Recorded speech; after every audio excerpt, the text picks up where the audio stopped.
Hello everyone. So today we're going to have a social studies lesson. Originally for 7th grade, but I believe that grade doesn't matter, and if you want to learn, you're welcome to. We're going to be studying history. Chapter 1, Section 2. Right now I'll present my screen so you can see what we're going to learn today. So this is supposed to be homework, and I want to have a fun lesson so that we can actually learn about Native American cultures. So where do we begin? First, we have to know our questions, right? So in this particular case, well, for me, I have to read pages 10 to 15. We're going to be doing that together and answer questions 1 through 3 A, B, C. So what that means is that I have to answer these questions, right? You see that A, B, C, right? Right here, we call summarize, right? All of these. So I have to answer 1A, 1B, 1C, 2A, 2B, 2C, and 3A, 3B, 3C. That's my task. So first, of course, once again, I like to make sure I know the questions. I have the questions in my mind, so as I read, I can answer. And here, I have the format ready. Of course, the heading, right in here in the top, number 4. And then, of course, I marked the questions. So, here I'm going to be writing my answer and all that kind of stuff. And right now, let's have a look at the questions. 1A, we call, what did Anasazi build? Sorry, I said what? I meant, why did the Anasazi build give us? We could restate this, right? We could say something like, the Anasazi built give us since or because.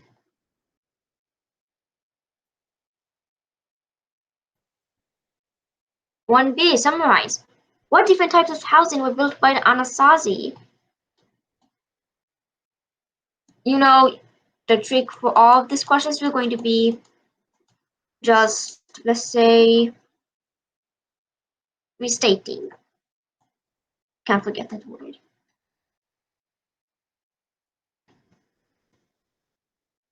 I'm just typing right now.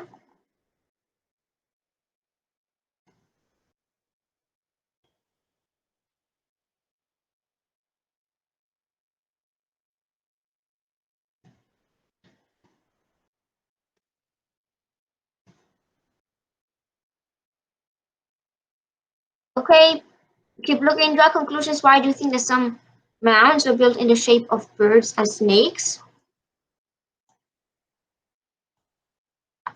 I believe, or I think, I believe that. Okay, I'm going to copy this to make the process quicker.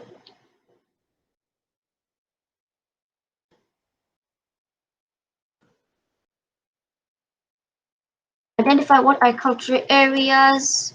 This is going to be interesting. Culture areas are. I wonder what it would be. I think you're also wondering. If you know, that's great. We will keep the spirit. Make sure we are ready for what we're going to be reading about. 2B. How did food sources for Native Americans of the North and Northwest differ from those of Native Americans living in the West and Southwest? This is an interesting, sort of like comparing and contrasting. We can see here, except the question is a bit more specific on food sources. Okay.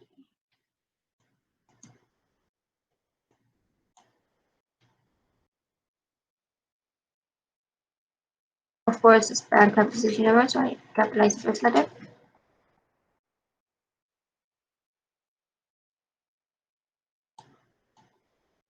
Now, I might want to change this amount, but I want to be able to know what the question is by just looking at this data. Okay, 2C, elaborate. Why was the formation of the Iroquois League considered to be a significant political development?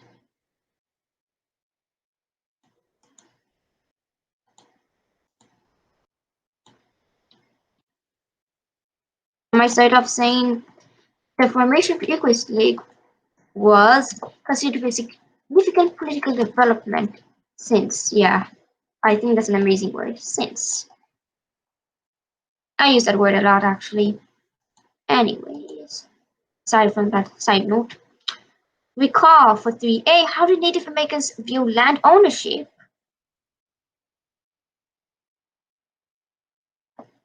Native Americans viewed land ownership as 3B, we have to be analyzing, right? Analyze. What role did religion play in the lives of Native Americans? I think it played a big role, definitely. But what role? We don't want to be using those kind of words. We want to be able to explain what exact role is it playing, like what kind of practices did they follow because of the religion, of course, which they believed in, right?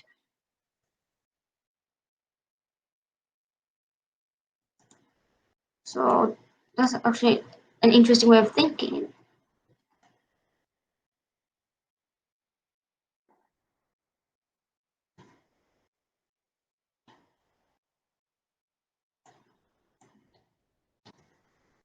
Let's look at the question again.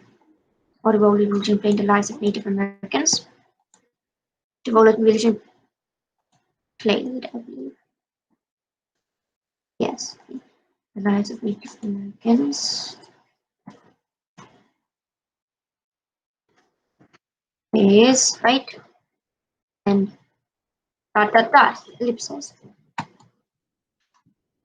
And the final question for me, and if you want to continue, you are definitely welcome to. In fact, that's your challenge. That's your challenge. And whereas for 3C, right here, predict. So this is based after we read, right? We have to be predicting by ourselves. That's a skill.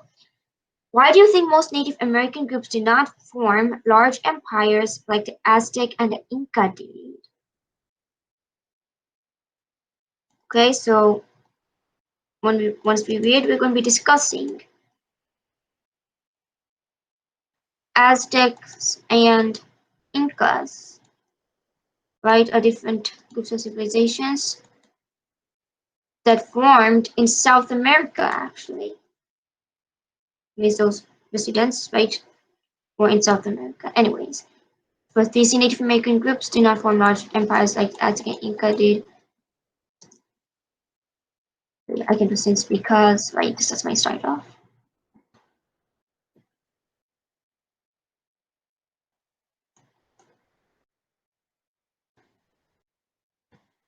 Instead of predicting, I would most likely say maybe most possibly or plausibly, right? And now, after we have our minds ready on the type of questions that we have, we could actually start reading. So, some problem here is going upwards. Hopefully, this will be quicker. Okay, here we are. Section 2, Native American Cultures.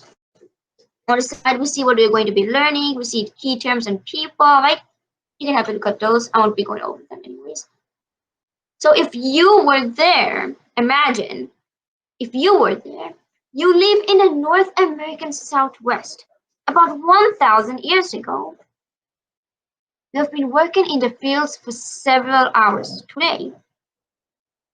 The maize crop looks good this summer, and you're hoping for a successful harvest. After finishing your work, you walk home. The opening to your house is in a cliff wall, 30 feet above a canyon floor. You must use ladders to get to the opening. Do you like the location of your home? Why? Or why not? It doesn't say or why not, but if you don't like it, why don't you like it? The opening of your house, right? My house, because let's imagine us being there. So the opening to your house, my house, our house is in a cliff wall 30 feet above a canyon floor. You must use ladders to get to the opening. I don't know about you, but for me, I know that I'm not going to be fond of climbing ladders like that. Because I would have a feeling like would it fall down? That's going to give me the creeps, and I feel like that's just the worst place to settle in. That's how I feel like. That's like how I feel like. So what's the building background? For this start off was imagining such a shelter, such a place to live in. What's the backstory? What's the background? We'll get to reading that right here, right now. Let's see what it says. So after crossing the land bridge from Asia during the Ice Age, hunter-gatherer groups spread into every region of North America. Many diverse cultures formed as Native Americans adapted to the different environments. This is interesting point. Adapted to environments, which means this part what we see here, North American Southwest. So they had, for those people, right, people who lived in North American Southwest, actually, right, they had to face this kind of conditions because of the type of environment in which they lived in. I wonder if that will be the Anasazi or not so. This is something I'm interested in. Like, why would they want to live in this kind of home? Because if you're going to be adapting to the environment, there must be, I mean, of course, there's a benefit, right? It's going to be protecting them from the weather, shelter, but are there any more particular benefits, pros of choosing the location of your home in such an area, like 30 feet above a canyon floor?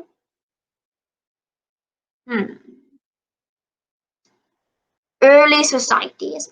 The earliest people in North America were hunter-gatherers. After 5000 BC, some of these people learned how to farm, and they settled in villages. Although less populated than South America and Mesoamerica, North America had many complex societies long before Europeans reached the continent. Anasazi. By 1500 BC, the people who lived in the American Southwest, North American Southwest. Aha, so this Anasazi. Like those who lived in Mesoamerica were growing maize. One of the early farm cultures in the Southwest was the Anasazi, pronounced Ahnasazi. Ahnasazi. Ahnasazi. Okay. The Ahnasazi lived in the Four Corners region, I'm trying to pronounce that right, anyways, where present-day Arizona, Colorado, New Mexico, and Utah met. Well, meet. Okay, yikes. Meet. So if you want to mean what they're trying to tell us here, I'll show you map of United States. And look at this. We'll zoom in. Are you looking at Utah, Colorado, New Mexico, Arizona? If you're not, you better be. Because here, we're looking at Arizona, right? So the Anasazi lived in the Four Corners region. Four corners. Corners. That's really like almost like here, this part. See this plus sign? Perfect, like right angles right here. This part. Perpendicular. So the Anasazi lived in the Four Corners region where present day, Arizona, Colorado, New Mexico, and Utah meet. So this is where the Anasazi, right, settled, lived. This is where they lived. Okay, let's continue reading. Anasazi farmers adapted to the dry environment. So the environment is dry, actually, arid and dry.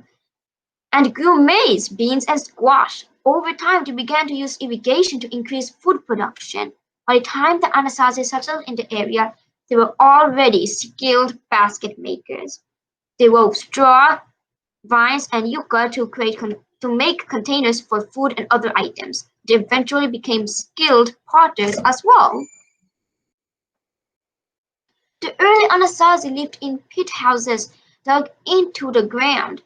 After about AD 750, they built pueblos, or above-ground houses made of a heavy clay called adobe.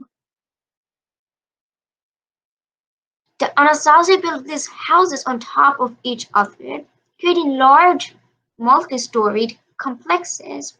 Some pueblos had several hundred rooms and could house 1,000 people. The Anasazi often built their houses in canyon walls and had to use ladders to enter their homes. These cliff dwellings provided a strong defense against enemies. Okay, pause there. Let's pause there. These cliff dwellings, okay, this is not talking about the homes which we just talked about here. Like, what benefits do we have, right? That question came up from me, right? Perhaps from you as well. What benefits does it have? I mean, especially if you don't like the heights like me, that is.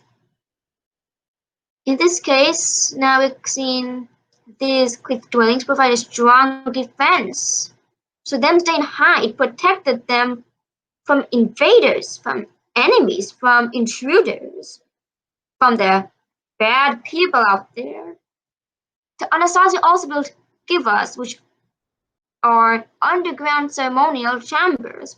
At the center of each community, kivas were sacred areas used for religious ceremonies. Some of these rituals focus on the life-giving forces of rain and maize.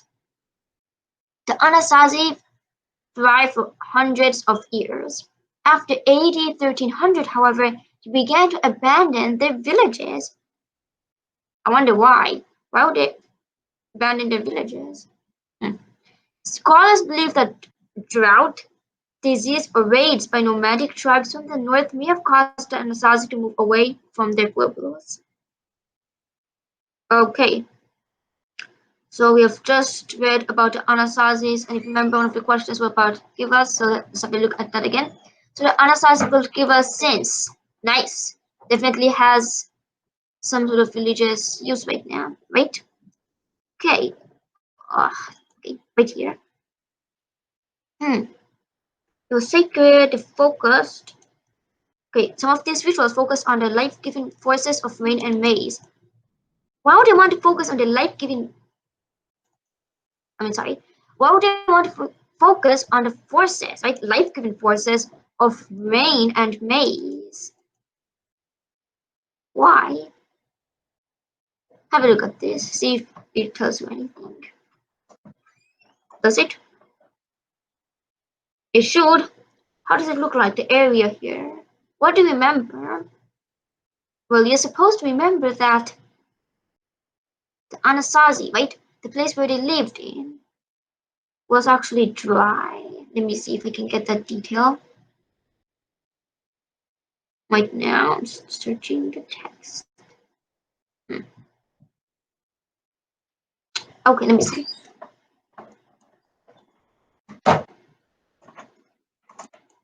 Anasazi farmers adapted to the dry environment. Dry environment. No wonder rain and maize were like the main focus of rituals in the religion. And this is when the givers come in. Like, why would they build givers? Why? They built givers, right? Underground ceremonial chambers.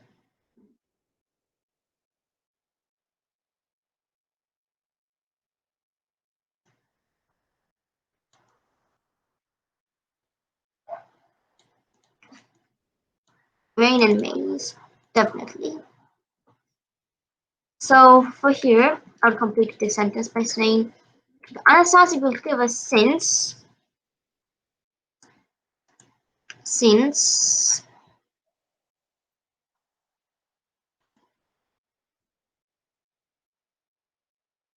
they, what will you say?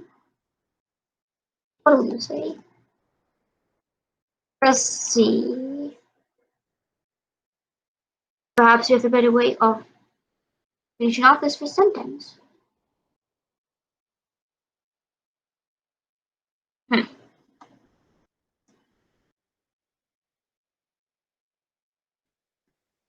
Anyways, you've been thinking, And hopefully you're done with the sentence. If you're not, you may pause the video. And if you are definitely welcome to just keep on watching. The unanswered both give us since they credence. Credence. Fact that. Make sure I got the right word. Credence meaning the vocabulary people. Belief or acceptance of something as true. Okay, then you can also see some of the other meanings.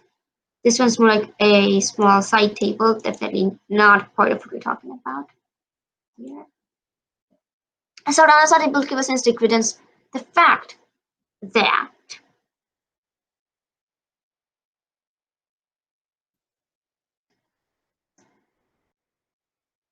performing rituals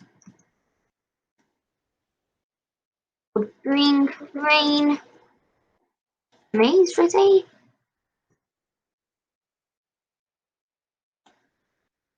Anyways, I'll just say would bring rain to their home.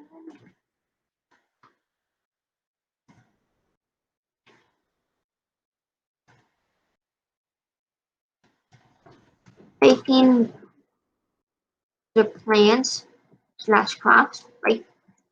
Dry.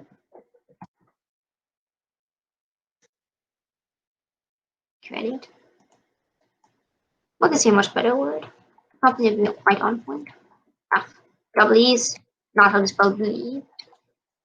Okay. What did you write for 1A? What kind of explanation did you give?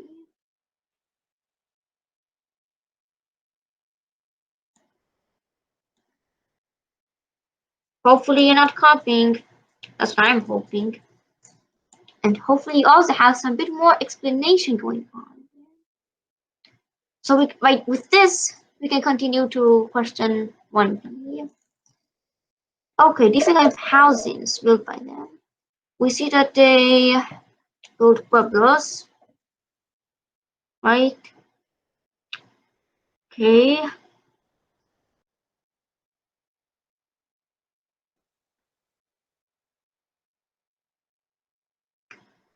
Okay.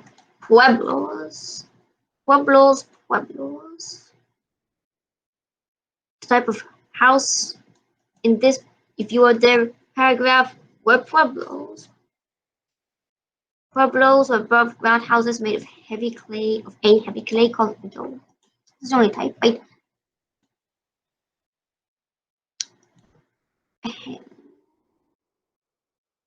Interesting, very interesting.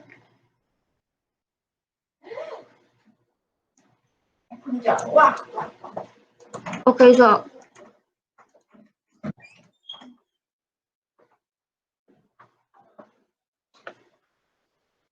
I'll have myself muted for a moment and I'll be searching.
Well, you just saw me battling, trying to get with this stuff, right?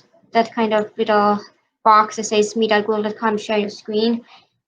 Anyways, I just have to use my eyes. You probably used yours. If you didn't, yikes, we should be knowing what we're reading. The early Anasazi lived in pit houses, dug into the ground. And then, only after about AD 750 did they build pueblos. And from here, by 1500 BC, the Anasazi were already living in the North American Southwest. So, definitely, I was a bit confused for a moment. Anyways, the types of housing built by the Anasazi were, I like to go in order, right? Because at first they lived in pit houses, so I will say pit houses and pueblos. I believe they can see pueblos. Let me see pueblos. Okay. Aha, great. Now we definitely can start reading about mound builders. This question one sees about mound builders. Right? I believe that some mounds were built in the shape of birds and snakes because the question is, why do you think? So that will actually be interesting. I already see birds and snakes here if you saw those words. So let's read more. Okay, let's get this out of sight. Okay. Mound builders. Civil farming societies developed in the eastern part of North America after 1000 BC. The Hopewell lived along the Mississippi, Ohio, and lower Missouri River valleys. They supported the large population with agriculture and trade. They built large burial mounds to honor their dead. The Hopewell culture had declined by AD 700. So now we've been introduced to the Hopewell. Another culture, the Mississippian, I bet they lived in Mississippi, began to thrive in the same area. Skilled farmers and traders, the Mississippian built large settlements. So what did they build? They built large settlements. Large. I wonder how large. Their largest city, Cahokia, was located near present-day St. Louis, Missouri. It had a population of 30,000. The Mississippian built hundreds of mounds for religious ceremonies. Okay, they built hundreds of mounds for religious ceremonies. Let's keep that in mind. This fact might come in handy. Cahokia alone had more than 100 temple and burial mounds. That's actually a lot. And that's the largest city. These mounds had flat tops, and temples were built on top of the mounds. Many of the mounds were gigantic. Monk's Mound near Collinsville, Illinois, for example, was 100 feet high and covered 16 acres. Several other mound-building cultures thrived in eastern North America. More than 10,000 mounds have been found in the Ohio River Valley alone. Some of these mounds are shaped like birds and snakes. The mound-building cultures had declined by the time European explorers reached the southeast. These societies no longer existed by the early 1700s. Reading check, summarizing. As we read, it's good to make sure we remember or we know what we are reading. So why did some Native American groups build mounds? Why did they?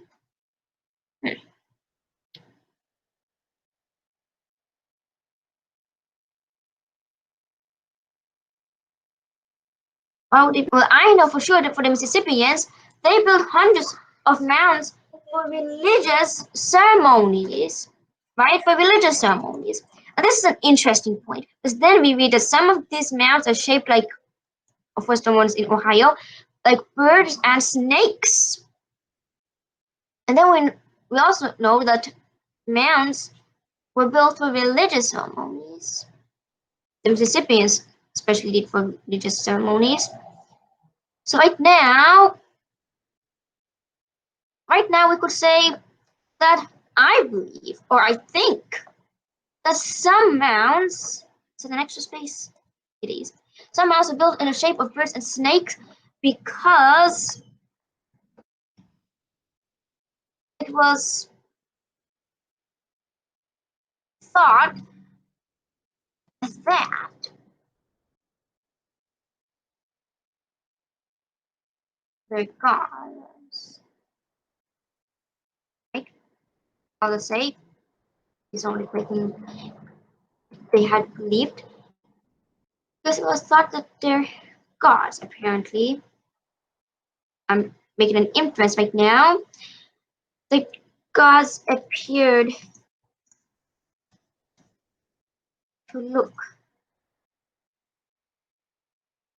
appeared. See if there's a better way to say this. Appeared. I think because I can say to look like that. Those animals. I believe that some mounds are built in the shape of birds and snakes because it was thought that their gods appeared. It was thought that their gods appeared to look like those animals.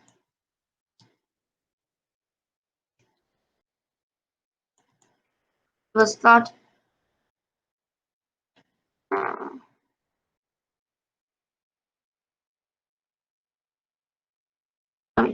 animals. Yeah, since the shape of birds and snakes because it was thought that their gods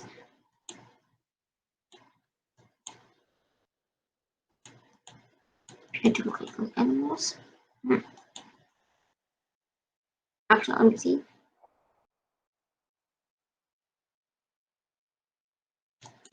See, five beings because they okay. The gods appeared to look like those animals. That sounds like a better sentence to me.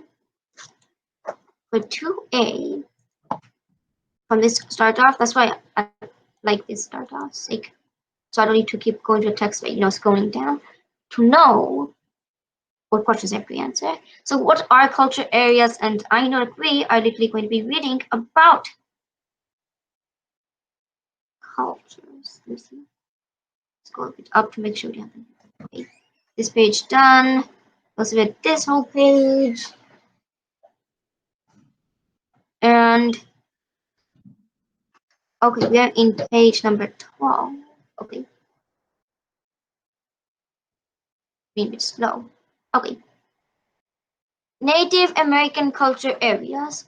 Researchers use culture areas, the geographic locations that influence societies, to help them describe ancient Native American peoples. North America is divided into several culture areas. So here, the first sentence, they tell us what culture areas are. They are the geographic locations that influence societies. Okay, so I'll be quoting.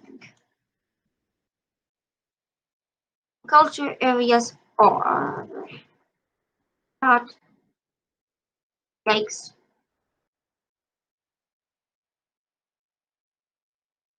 Erase all of this. The geographic locations that influence societies, and I believe that's the end of the sentence. Nope, it's not. Add Mary there. Okay. It is with an S. AS. Right? Okay. That should be. And then we put, page number. Teacher will know where to look at. Which is 12. Previous page 11, so this page 12. Culture areas are, as professional minds, this what this phrase means. So, this paragraph helpful enough. Really answers that part. So now we know what culture areas are. They are the geographic locations that influenced societies. I definitely see a way that the geographic locations influence societies. Definitely see it for the Anasazis. I think we can see it for any society, right? Any civilization that exists. And then we can also find for the Mississippians, the Hopewells, etc., etc. Now for this particular part, we know that we are comparing and contrasting food sources. So if this jumbles your brain, you can obviously use paper and pencil. My camera isn't working, but you can also get your own notebook and pencil and sort it out for yourself. So that way you could type in the information, or if you're not typing at all, just write down the information. So that you'll be able to answer the question. For me, I know it's going to be easy. For you, I think it will also be easy. So I have my notebook ready and I'm just writing the date and all that kind of stuff. So that I can just list down the food sources so I can type in my information. So we're focusing on food sources for Native Americans of the North and Northwest, Native Americans in the South, in the West and Southwest. Okay.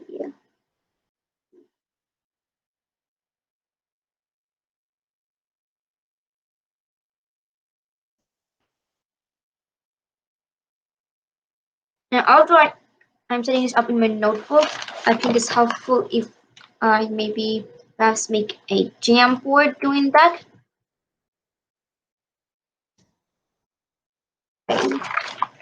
Not the previous Jamboards, I'll just create a new one. And I'll name this food sources. Food. Oh, that's anyway. Sources for Native Americans comparison. Right name, I think. Name it whatever you think would be better. And here I'll be showing out how it looks like. Food sources. Ah, what a good handwriting, eh? I don't know. Anyways, food sources. Oh, sort of not ones. Not the neatest I can do. I can do better than that. I'm writing on a computer. Not the best way. That's not my preference. Anyways, north and northwest, west and southwest. I wonder if that's one category. So once we read, we'll get the point. First, we're starting off. We're heading north. We're flying northwest. Not flying. Anyways, just anyways. The far north of North America is divided into the Arctic and subarctic culture areas. Few plants grow in the Arctic because the ground is always frozen beneath a thin top layer of soil. This harsh environment was home to two groups of people, the Inuit and the Aleut. The Inuit lived in present-day northern Alaska and Canada. Their homes were igloos, hide tents, and huts. The Aleut, whose home was in western and southern Alaska, lived in multi-family houses that were partially underground. The two groups shared many cultural features, including language. Both groups survived by fishing and hunting large mammals. The Aleut and Inuit also depended on dogs for many tasks, such as hunting and pulling sleds. South of the Arctic lies the subarctic, home to groups such as the Dogweave and Montagnais peoples. While they followed the seasonal migrations of deer, these peoples lived in shelters made of animal skins. At other times, they lived in villages made up of log houses. Farther south, the Kutul, hopefully pronounced that right, sure, and the Chinook thrived thanks to the rich supply of game animals. Yes, it actually says game animals. Game animals, fish, and wild plants that allowed large populations to increase without the need for farming. So they didn't need to farm because of the area which they lived. They were able to, you know, fish. Get it? They're able to hunt for fish. They had rich supplies of game animals and wild plants. Wild plants. This word wild gives it all. They didn't need to farm because, farming couldn't make it wild. Wild, they didn't farm, it's just out there in the wild. It grew naturally. Not saying that when humans plant seeds is not natural, but, the seed part that is by itself. By itself. No human interactions involved. Okay, furthermore, so that part actually says about food. Let's still read more. Native Americans in the Pacific Northwest carved images of totems, ancestor or animal spirits on tall wooden poles. Totem poles held great religious and historical significance for Native Americans of the Northwest. Feasts called potlatches were another unique or unusual aspect of this Native Americans' culture. At these gatherings, hosts, usually chiefs or wealthy people, gave away most of their belongings as gifts. In this way, the hosts increased their social importance. So when they gave gifts away, they increased their social importance, so people respected them more, right? They definitely respected. They'll be seen as kind people.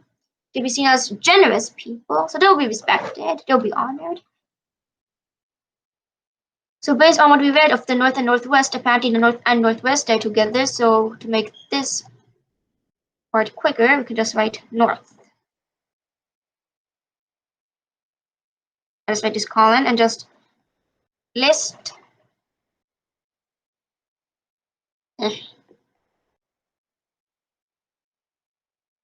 Okay, so we just list off. I remember game foods. I think all of us remembers what we just read, but we read game foods, fish, and wild plants. Keyword wild, they didn't farm them. They're out in the wild. Wild plants. Doesn't. Okay, that doesn't look like the best O. Definitely isn't. But anyways, in the north, this sentence for the south, right? Thanks to a resupply of game animals, fish, and wild plants. Now, following upwards, here they talked about shelter, fishing and hunting large mammals. So we should make sure we include all of these. See, some seasonal migration potential things. Okay. So let's include hunting large mammals. So that'll be foods, game foods, fish, large mammals.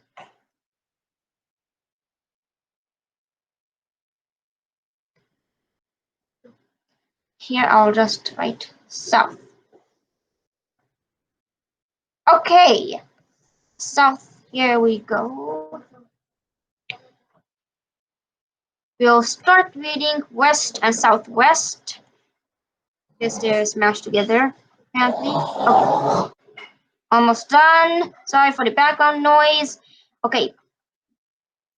Farther south along the Pacific coast was the California region, which included the area between the Pacific and the Sierra Nevada mountain range.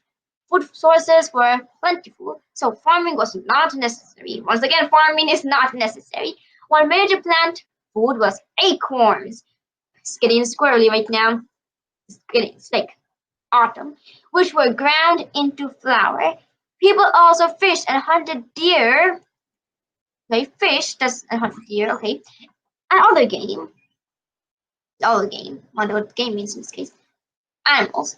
Most Native Americans in the California region live in groups of families of about 50 to 300. Among these groups including the Hooper, Miwok, and Yokuts, more than 100 languages were spoken. The area east of the Sierra Nevada, the Great Basin, received little rain. To survive, Native Americans adapted to the drier climate by gathering seeds, digging roots, and trapping small animals for food. Most groups in this area, including the Paiute, Shoshone, and Ute, probably not the way to pronounce it, but they spoke the same language. So here right now I'm going to be jotting down some food sources which I just read about the Native Americans living in the South. So they also fished, right? They fished, hunted, okay. It says people also, so let's not include that because we're trying to find differ. And since they also fished,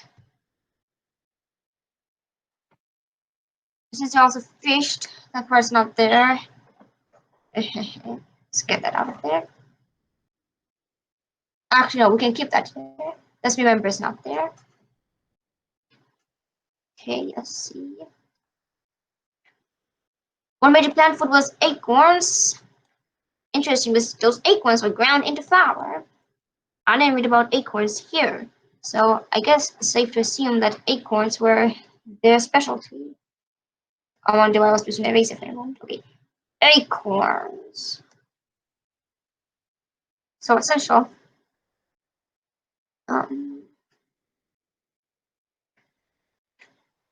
Gathering seeds, digging roots, trapping small animals. Will it just fight small animals? I guess. Animals. Interesting. There we read large mammals. Now we're getting so small. Like, it's seriously the South. South. Taller. No. Horrible joke. Anyways. Now that's what we see so far. We have to still continue reading. They are digging roots. They survived by doing that. Okay, Southwest. The Southwest culture region includes the present-day states of Arizona and New Mexico and parts of Colorado and Texas. Pueblo groups, such as the Hopi and Zuni, lived there. Like the Anasazi, these Native Americans also adapted to a dry climate. The Pueblo irrigated the land and grew maize, squash, and beans. These crops were vital to Southwestern peoples. The Pueblo religion focused on two key areas of Pueblo life: rain and maize. The Pueblo performed religious rituals hoping to bring rain and a successful maize crop to their peoples. Pueblo peoples were settled and built multi-storied houses out of adobe bricks. So we see that similarity between the Pueblo peoples and Anasazis. Over time, the towns grew larger, and some towns had more than 1,000 residents. Pueblo peoples made fine pottery and featured beautifully painted designs. So here we actually also read some more food, which is similar to the Anasazi. What did we read about? They irrigated the land and they grew maize, squash, and beans. The people living in the north and northwest did not do that because the area which they lived in was like, say, probably covered in snow, which I'll guarantee 100% it actually was. We read about sled dogs, very cold, right? Close to the North Pole? Probably. So crops like squash and some, what else? Maize, squash, maize, and I'm trying to find the others. Beans, okay. Maize, squash, beans. That's definitely a difference. Maize, squash, beans. I'll write that down right now. Maize. Yeah. Okay. Maize. Squash. Very healthy. vegetables right there. And beans.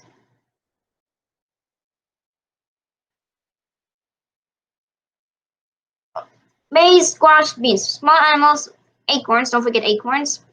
They actually use acorns to grind the flour, which is something you are just read of right now.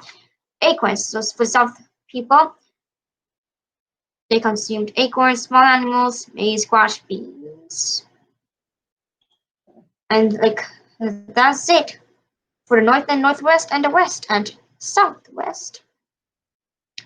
And right now we're going into, okay, we see this big map.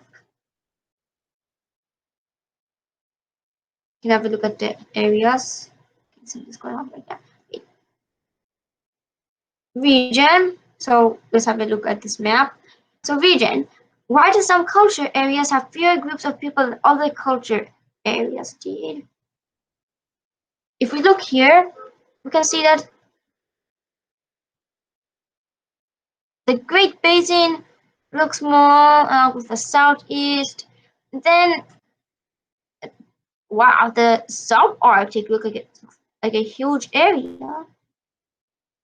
So some culture areas have fewer groups of people, but why? Why would it be suitable for fewer groups of people to live there?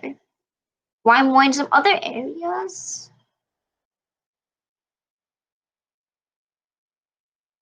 Don't forget to answer that question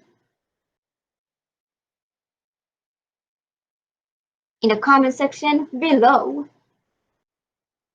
Definitely want to read all those answers. Question number 2. Human-environment interaction. What natural features served as boundaries between culture areas? This is interesting. What natural features served as boundaries between cultural areas? I know an example. Perhaps I know that mountains could definitely serve as boundaries. Right now we see Rocky Mountains. We see the Rocky Mountains. But what about the Rocky Mountains? Which two, not even two, which groups do they separate? Here's the key, and I can't wait for those answers lying in the comments. Why do mountains serve as a natural barrier? Why? Just why? Anyways, right now we would be reading about the Iroquois, which will bring up the Iroquois League. So we have 14 and 15, not even the complete 15, right? Because it has those questions. So we're almost done. So congratulations for coming this far with me. Give yourself a pat in the back. Because now we're going to be looking at 2C. The formation of the Iroquois League was considered to be a significant political development since the Apache and Navajo also lived in the Southwest. I know that was not answering that question. C. Want to make sure I didn't miss anything. I'm very positive I didn't. Okay, great. Yikes. Let me do. Okay. The Apache Navajo also lived in the Southwest. These groups were nomadic. They moved from place to place, hunting small animals and foraging for food. The Apache, right, and Navajo also supported themselves by raiding the villages of the Pueblo and others. What do you think? Without searching, say what you think the meaning of foraging is based on context clues.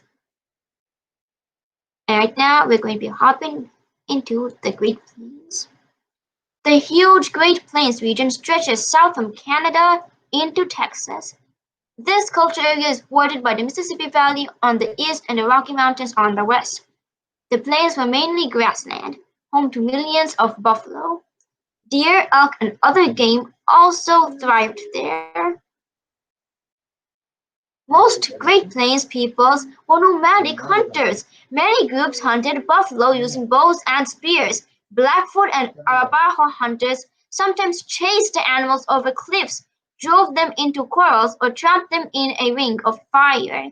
Native Americans used buffalo skins for shields, clothing, and coverings for their teepees, which are cone-shaped shelters. Now here I can show you teepees.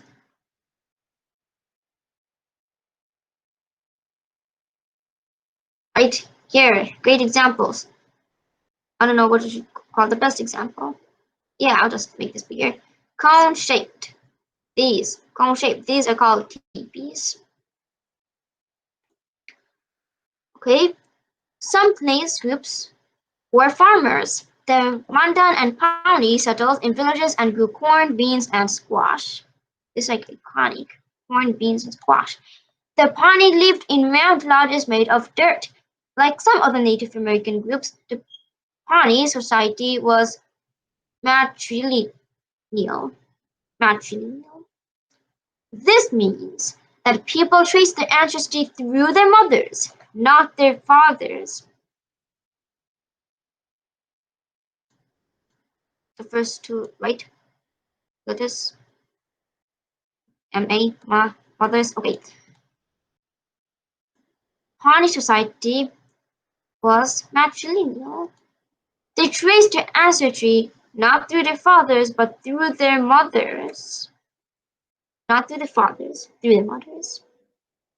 I'll keep repeating this further. Anyways, the Northeast and Southeast.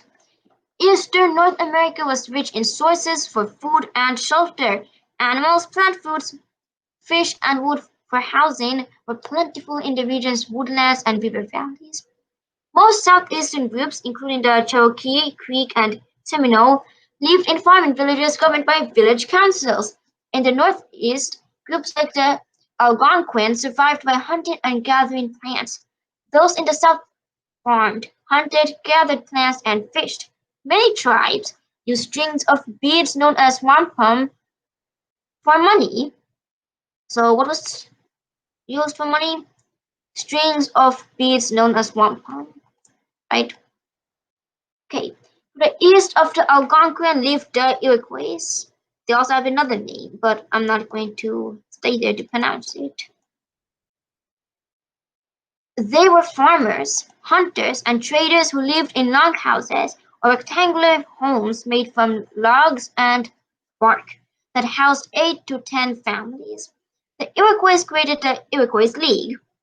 This confederation or alliance was established by the Cayuga, Mohawk, Oneida, Onondaga, and Seneca. The League waged war against and made peace with non-Iroquois peoples. Its goal was to strengthen the alliance against invasion. The League helped the Iroquois become one of the most powerful Native American peoples in North America. And here we have a reading check, generalizing. How did environment influence Native American cultures in North America? Yes, we know that they definitely did, especially if you know for the food sources. Right, in the north it's more colder than in the south. Thus in south we find more like acorns, maize, squash, beans. Okay, keep that in mind. To help yourself answer the reading check question. Okay, shared beliefs. See.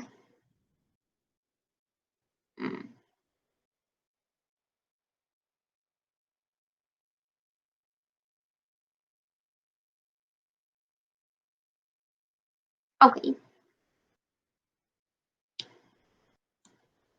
Shared beliefs. Although they were different culturally and geographically, Native American groups of North America shared certain beliefs. The religion of most Native American peoples, for example, was linked to nature. Native Americans believed that spiritual forces were everywhere, dwelling in heavenly bodies and in sacred places on the earth. Spirits even lived within animals and plants. Native Americans tried to honor the spirits in their daily lives. Ceremonies maintained the group's relationship with earth and sky, which were believed to be the sustainers of life. In addition, individuals who wanted help prayed to the spirit protector. Okay, definitely showing some connection with them and nature, linked to nature. Native Americans also shared beliefs about property. They believed that individual ownership only applied to the crops one grew. What did they believe? They viewed ownership as okay, only applied to the crops one grew.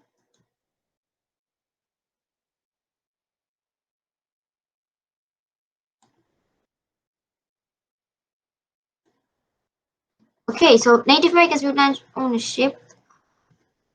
50% I know.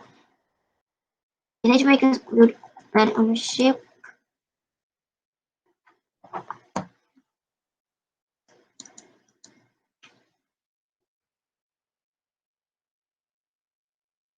of successful as only applying to the crops one. I don't think. I think that must be. See? Yes. Okay.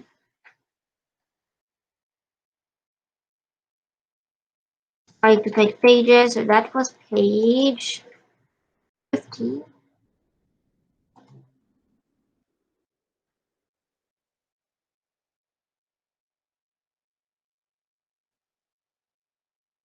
I also give a detailed explanation, and which we'll go with now. More detailed explanation. Land itself was for the use of everyone in the village, and a person's right to use it was temporary. Native Americans also thought they should preserve the land for future generations. These beliefs contrasted sharply with those of Europeans, a difference that would cause conflict. I mean, I know that I'm agreeing about the individual ownership that they believe in. I believe in that. I know that I definitely believe in that. So right now, this is interesting. I wonder what Europeans actually believe. That they probably believe some more other kind of stuff, which we will definitely get to know. What do you think? What did the Europeans believe? Anyways, despite their shared beliefs, the diverse culture groups of North America had little interest in joining together into large political units.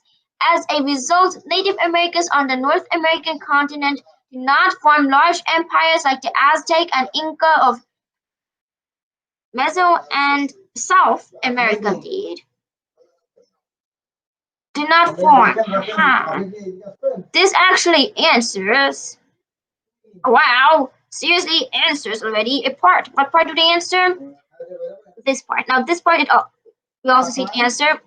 How's it answered? The role that religion played in lives of Americans is strongly. Sorry, I'm going to just mute myself right now. What am I doing? What am I doing?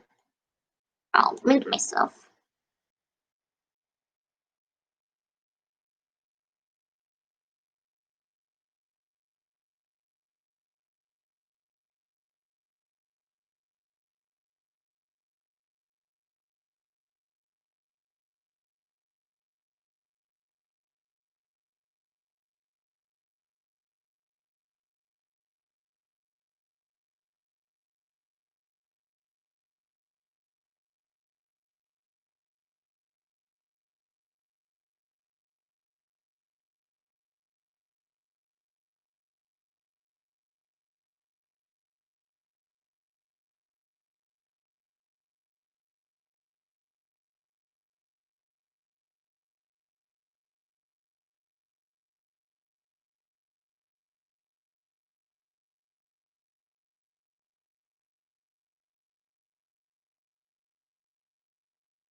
Okay, I'm back with my microphone turned on.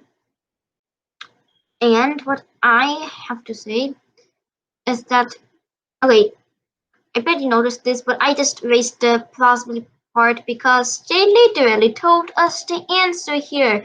Despite the shared beliefs, the diverse cultural groups of North America had little interest in joining together into large political units.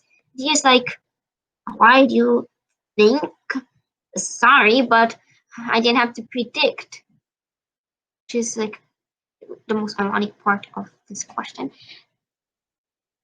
Very ironic, as I realized. And I bet you had realized, and if you didn't, well, you just realized right now.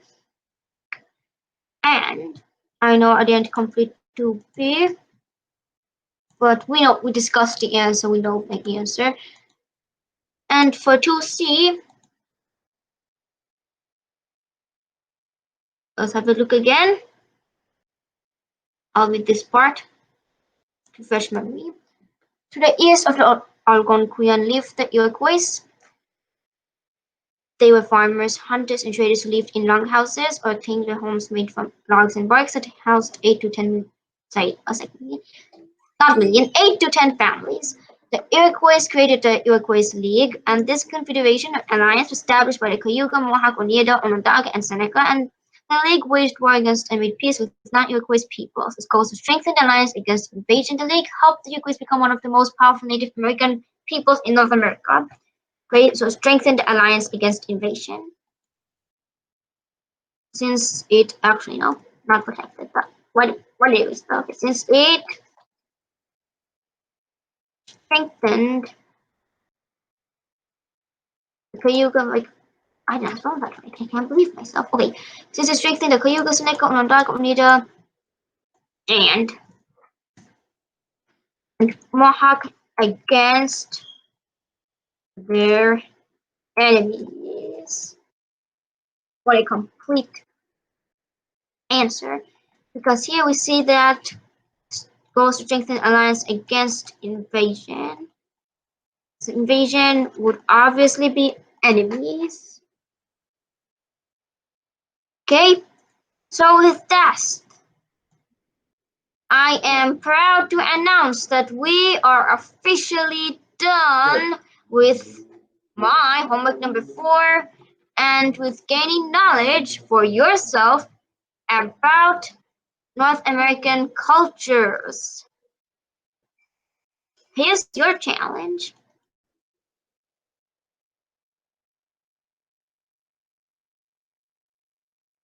Try to do number 4. Okay? Because we talked about food, but how about we talk more than just food? North and northwest, west and southwest, northeast and southeast, and the Great Plains.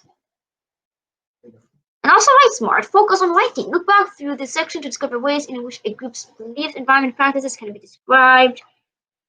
Write down phrases that you think are especially useful in understanding Native American cultures. In Google Classroom, critical thinking number 4 and focus on writing number 5 would be the homework. And with that, I'll stop sharing and say, everyone who's listening, everyone who's watching, stay safe, stay well, and we'll see you next time.